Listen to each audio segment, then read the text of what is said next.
So I messed up and I recorded my main camera view and cut my head off. So we're not using it. And we made the decision to just go with a secondary camera, and also I forgot to turn the audio on. So audio is not going to sound great. It's for 5 episodes. We're going to put this intro at every episode. The quality of the message is still good. We had to make the decision to use what we had because we don't have time to re-record. So I apologize for the audio and visual.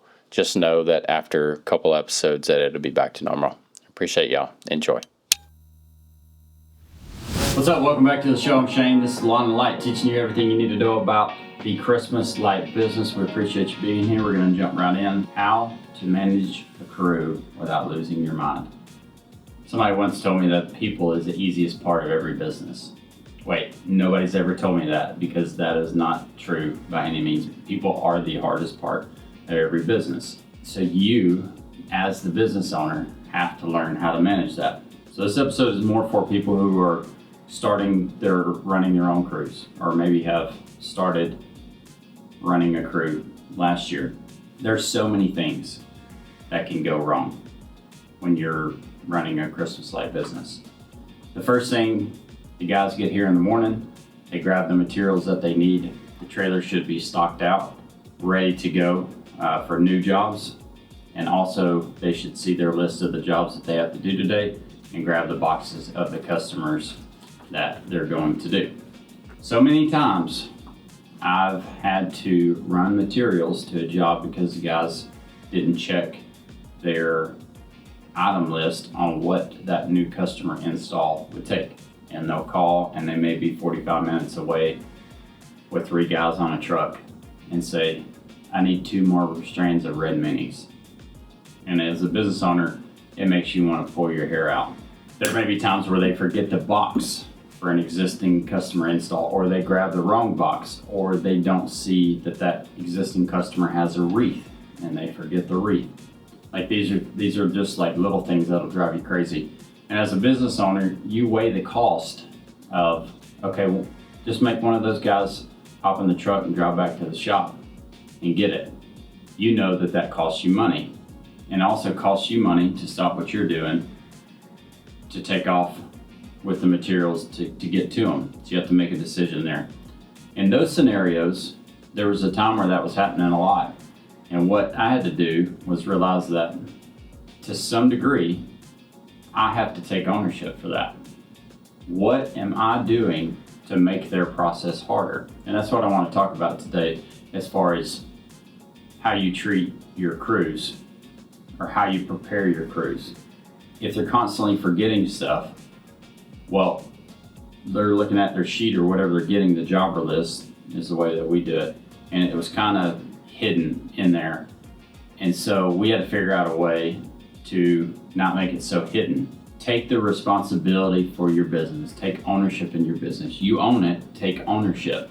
If you got to get up or have one guy that's a box and a material getter that loads the trailers and gets the boxes and puts those in there, to have those duties separate to make the flow, the systems of your business better, then do that. Another big part of it is making sure that they have the tools that they need, the safety tools, the cougar paws, the goat ladder, and whatever other safety tools that you need, the proper ladders that they need. Your job, if you're having a crew running and installing for you, is to make sure that their job is efficient as possible. It's not their job to make sure that your company is efficient. You have to train them, we have to train them to make sure that they are efficient. So do they have all the ladders that they need?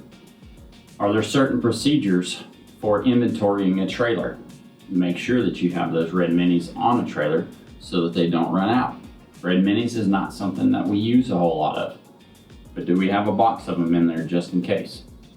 And when I send a job to the guys that I know that's going to take 27 red minis, and I know that our boxes, I have 1 box. I have to know that we have 1 box of red minis in the trailer. Well, that box is 24. 24 ain't going to do it, right? Or you can train your crew leader to do those things. If you have your crew leader do those things, have them get to your shop 30 to 45 minutes before everybody else does, so that they can look over their trailer, make sure that they have what they need so they can load their trailer so that they're not being distracted by the other guys not really knowing what to do. That's not a 3-person job to load a trailer up, to inventory a trailer, to grab ice and water, make sure that the vests are in there, make sure the trailer's cleaned out. Cleaning out a trailer sounds like a lower paid job, but I kind of like when our crew leaders do it because it makes them want to keep it clean throughout the season, and it'll encourage them to, hey, pick that trash up. Let's not leave stuff everywhere. A clean trailer will save you 10 to 20%, no, I'd say 10 to 15% time over the year. And that's something that I learned the hard way. We used to not have shelves in the trailer the first couple of years that we used it, and it was a disaster. And then when we did get shelves, we didn't keep it clean. There was crap everywhere. And this past year, we made it a point. We had a trash can or a trash box. You got plenty of boxes, trash box in every trailer. And when the day was over, somebody picked that trash up and put it up. So if you want to delegate that to a lower paid employee, have them do it when you get home from the job. Now I understand that doesn't always happen because you may get home from a job at midnight and everybody's tired and ready to go home. Let them go home. Don't be a turd head about keeping a trailer clean when you look at it the next morning and it's not clean and they haven't gotten there yet. Give them the opportunity to clean it out themselves. Build in some pride of what you're doing and how you keep your trailer. I'm telling you, like, this is so huge. Clean trailer, clean mind. Organized trailer, organized mind. You know where everything is. They know where everything is. They know where to go when they need something. And when each job is done, I personally, now not everybody does this, but I personally will reorganize that. I'll spend 5 to 10 minutes reorganizing that trailer at the end of the job as my guys are finishing up if I'm with them. Now that y'all got this? Okay, great. I'm gonna go clean the trailer up. That's folding boxes up, getting them out of the way. That's taking bulbs and clips that are in the same box and separating them out into the boxes that they go in, getting the trash out of those. It's those little things that'll keep your sanity throughout the process. Hey, by the way, this podcast is absolutely free. We don't have ads. The only ad is me asking you if you can buy some lights from us. And if that's an ad, then the ads are over. Great installs start with great communication and great training. I also cannot emphasize this enough. Make sure that your guys are trained. If you're constantly getting customer calls of stuff left in the yard, junk, or the install doesn't look good, you have to fix that immediately, which means that you got to get back on the truck and retrain. Very, very important. You want them to have pride in their work and that when they get done with it, that they're excited that that's a product that they were able to perform for the customer. Leading a crew does not mean that you have to babysit all the time. Structure and systems and teaching how to implement those things protect your time. Think about it that way. Systems protect your time. And it doesn't mean that they're never going to call you asking for something. It just means that if you have created the system on how the install should go, which house they should go to, in order, we have routing in Jobber, in order, where they should go, you've already thought about it, you've already set the order, and you have trained them on this system of how to install.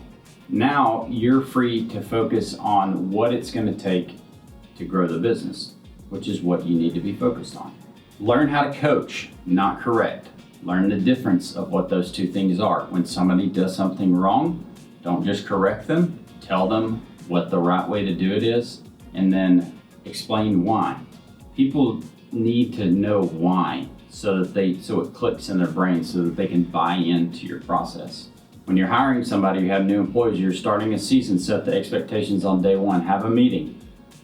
These are the expectations of the company. If you don't want to deal with people being late, if you don't want to deal with no call, no shows, set that expectation. Write it on a board in your shop, wherever you're meeting at. I would say if somebody no calls, no shows one time, if you know them, give them a second shot. They probably had something going on, right? I have changed in my older age to call to check on them first before calling and dropping their butt out. Hey man, that's unlike you. You don't do that kind of stuff. Is there something else going on? And typically there is. Now on the employee side, there's not really an excuse for a no call, no show. Everybody has a phone, unless it's like a dire emergency, which is why you always want to check first. But there's not really a whole lot of excuses that are gonna work. If they do it again, I'm gonna tell you, like, they're probably not gonna work out.